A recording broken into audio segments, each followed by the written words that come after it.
Lunasphere did quite well for us again.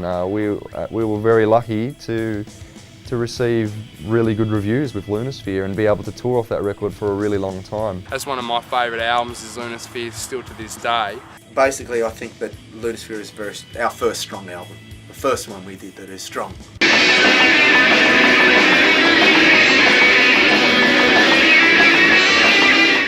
There were a number of international labels enthusiastic to license Lunasphere, and Shock were unwilling to negotiate a deal. This created enormous frustration for the band, as it limited their new release to local distribution only. 1996 was an incredibly active year for Alchemist, as the band continued its hectic touring schedule across Australia.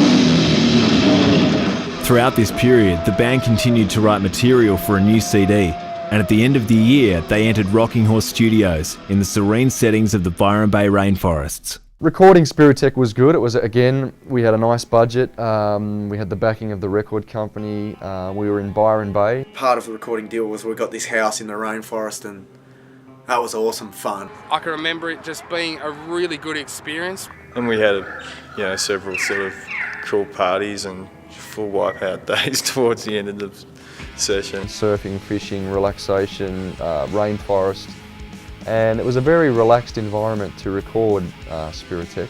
After a small break, the band travelled to Sydney to mix the recordings at Charing Cross Studios. By the end of the mixing sessions, the band realised that something had gone terribly wrong. We enjoyed the whole thing, except for when we actually went to mix it. The mixing experience of recording Spiritech, however, was quite stressful. We were in Sydney.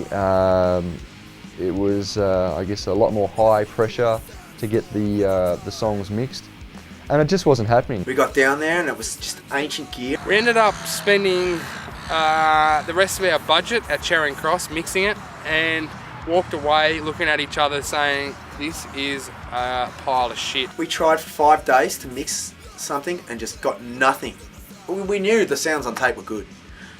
And it was just bloody heartbreaking, We rang the label, we'd run out all the money, we'd spend all their money in Charing Cross trying to mix it, and they said, no, you're not getting anything, where's our record? We basically, when we listened to it, it was worse than any demos that we'd done, and it had cost us a lot of money to get to that point, and it was not even worth releasing. Alchemist were adamant that the recording could not be released in its current state, and that more funds were required to remix and complete the album. Disappointed, the group knew that the disc would not be released that year, and they began searching for an alternative source of funds to complete their recording. In early 1997, after a generous loan from Adam's parents, Alchemist decided on utilising unknown engineer and producer D.W. Norton to remix the record. D.W. had produced the early Super Heist demos, and Alchemist took a chance, entrusting the young engineer to rescue their recording. Richie basically rescued that recording for us. We went back down to Melbourne. We were in so much debt, but we all decided the debt was worthwhile. He put his hand up after talking to him and said, look, I'll have a go at mixing that album for you. And to be honest, we didn't really have much of a choice. We were at a point where we needed to have it mixed, and it needed to go into production, and we needed it out. And Richard Norton was basically our last line of hope to get this album out, and he ended up saving it and doing a really good job, and we were really happy with it at the end of it. When Spiritech was finally released, it proved to be a landmark album for the band. Spiritech's always very special to me because it's where we started to hit our stride and where we started to actually write really strong songs. A lot of metalheads really got into that record, and again, touring off the back of Spiritech took our reputation, took our following to another level.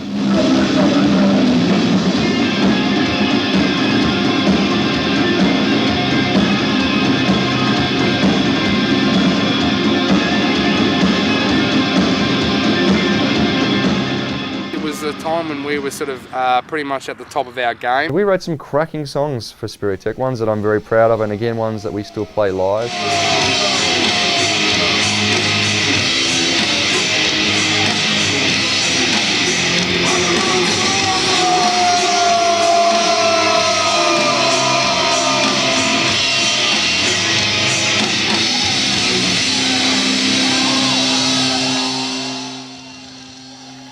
Many people still say to me, you know, Chinese Whispers is the best song you guys have ever written. You know, it's a special album for me. I listened to Chinese Whispers and the intensity of the screams on that in the chorus, and it shocks me.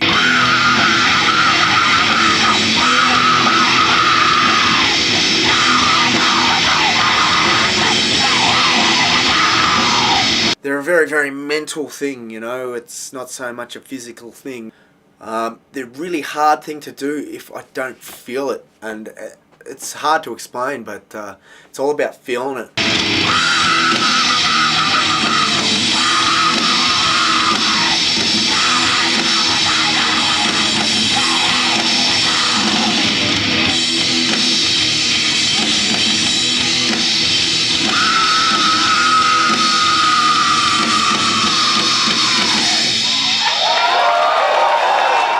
We knew we needed a music video.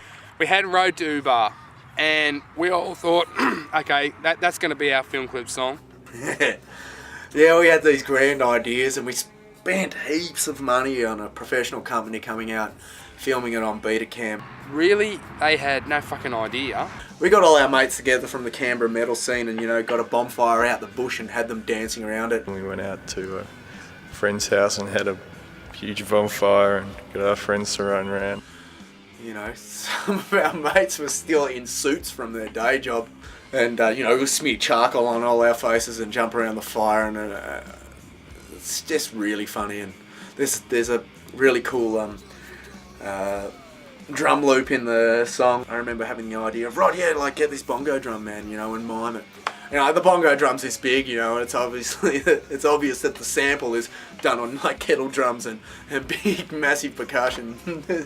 when it goes that part of the song, here's Rod like playing bongos. It was just absolute garbage. I remember when we first looked at it, we put it on and we all looked at each other and we all knew what each other was thinking.